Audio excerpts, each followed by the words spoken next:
சபரி இறங்கும் போது நீங்கள் எப்படி ரியாக்ட் பண்ணீங்க? நான் அங்கே இறங்குவான்னு நான் நினச்சேன், இறங்கினேன். ஏன்னா அப்படிப்பட்ட ஆள் தான் சபரி. ஏன்னா பெண்கள் பொறுத்த வரைக்கும் அங்கே நான் ஷூட்டிங் ஸ்பாட்டில் இருக்கும்போது எனக்கும் தனிப்பட்ட எக்ஸ்பீரியன்ஸ் இருக்குது. எனக்கு உடம்பு முடியல, நான் கீழே படிக்கட்டுலேருந்து கீழே விழுந்துட்டேன் ஷூட்டிங்கில். அந்த சீனே அப்படி தான் வச்சாங்க. ஸோ அந்த இதில் வந்து சபரி ரொம்ப டேக் கேர் பண்ணான்.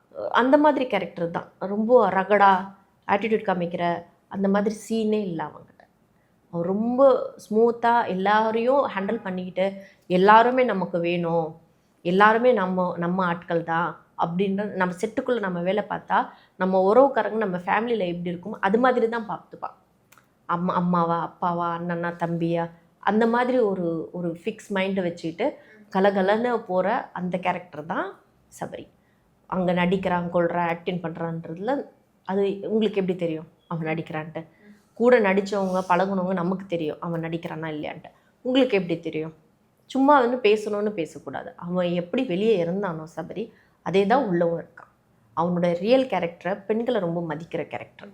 நியோமேட்டின் ஹேர் க்ரோத் லோஷன். இது சாதாரணமான ஹேர் ஆயிலை விட பல மடங்கு வேகமா ஊடுருவி முடி கொட்டுறது, அடர்த்தியின்மை, சிறுவயது வழுக்கை போன்ற பிரச்சனைகளை தடுத்து முடி அடர்த்தியா வளர உதவுது.